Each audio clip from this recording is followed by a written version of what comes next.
Bonjour, nous allons résumer ensemble le Tanya du 13 Tammuz, 5780. Alors, jusqu'à présent, l'Admour Azaken a expliqué la notion de la tchouva d'après le sens simple de la Torah. Maintenant, il va commencer à expliquer la notion de la tchouva d'après la Chassidut, d'après la Kabbalah, etc., etc. Donc, comme nous avons dit auparavant, ces jeûnes-là que nous faisons, c'est pour être agréés auprès d'Akadosh Baruch Hu, après la tchouva. Après qu'on a fait tchouva, on vient faire un acte comme un sacrifice pour recréer un lien, un bon lien avec Hachem, pour être attaché à lui et avoir un rapport avec lui comme avant le péché. Mais maintenant, on doit expliquer c'est quoi tchouva. Parce qu'on a dit, tout ce qu'on a dit auparavant, c'est après la tchouva. Alors il faut d'abord expliquer c'est quoi tchouva. Alors on a dit que tchouva c'est d'abandonner le péché, mais ça c'est au sens littéral, c'est d'après la halacha. Maintenant on va expliquer d'après la chassidut, d'après la Kabbalah, c'est quoi tchouva. Alors d'abord il commence à dire que quand on fait tchouva, c'est pas seulement l'homme qui doit faire tchouva. Il va donner une notion qu'il ne va pas expliquer maintenant. Il dit que dans le nom de Dieu, il y a deux lettres E. Il y a le premier E après le Yud et le deuxième E après le Vav. On va voir qu'il y a des actions qu'on va faire, négatives, qui vont créer que le E va se séparer du Yud ou le E va se séparer du Vav. Et notre travail, ce sera de ramener le E. Alors lorsqu'on va détacher le premier E du Yud, c'est le E suprême, donc ça c'est la tchouva suprême. Et quand on va détacher le deuxième E du Vav, c'est le E tata'a, le E inférieur. Alors il faudra faire tchouva inférieur pour le ramener. Alors encore une fois, pour l'instant c'est seulement des titres, on verra ça plus tard, ça va prendre du temps. Alors il dit que c'est pour ça que maintenant qu'on a vu qu'il y a les deux niveaux de tchouva tata et tchouva ila, la tchouva inférieure et tchouva supérieure, on va comprendre ce qu'il y a ramené dans le Zohar, par exemple, qu'il y a des péchés. Ici, il ramène un péché d'un homme qui a fauté avec son rapport avec la Brit Mila. Alors il dit que c'est écrit que la tchouva n'aura pas d'utilité. On ne pourra pas faire tchouva pour ça. Et on dit c'est bizarre de dire ça, parce que c'est écrit clair dans les sages, c'est ramené également dans le Rambam, que rien ne peut se mettre devant la tchouva.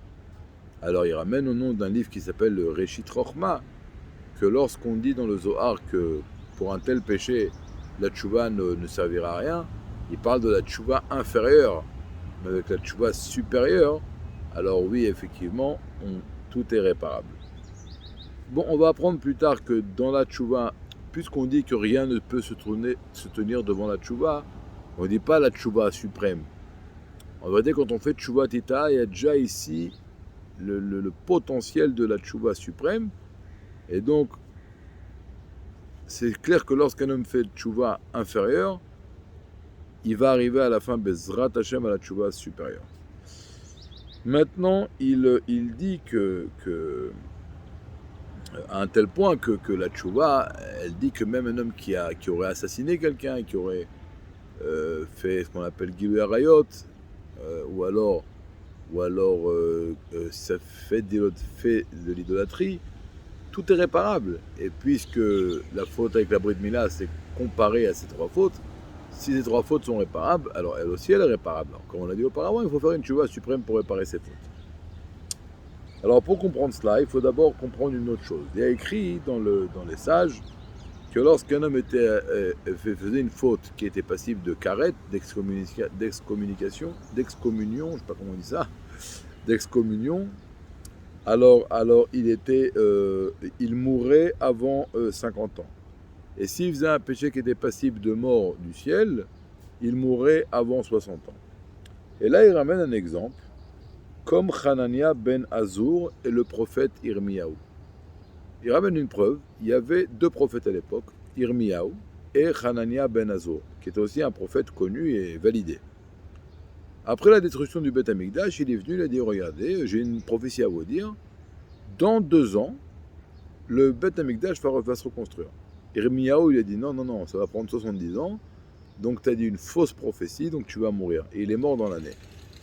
Maintenant, a priori, puisqu'il était validé comme un vrai prophète, il aurait fallu attendre que les 2 ans passent, et après voir qu'effectivement sa prophétie n'a pas eu lieu. Donc là, on l'aurait amené au Beddin, il aurait été jugé comme un faux prophète, comme une fausse prophétie, et il aurait été tué par le Beddin. Mais là, comme le Navi Irmiyahu avait déjà sa prophétie, que ça prenait 70 ans, il n'a pas attendu que donc les 2 ans passent et que effectivement on voit que sa prophétie était fausse. Et il a tout de suite fait un décret dans le ciel, il est mort midé Shamaim.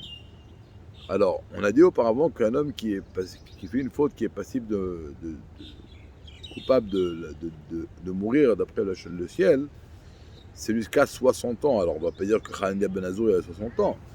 Alors, entre parenthèses, des fois on peut mourir tout de suite. C'est pas 60 ans, c'est jusqu'à 60 ans. Mais des fois, Dieu, il punit tout de suite. Il ramène l'exemple dans la Torah de Hervé Onen, qui sont mariés avec des femmes et qui faisaient Zera Levatala, et Dieu les a tués immédiatement. Voilà, Bezrat Hashem, nous continuerons demain.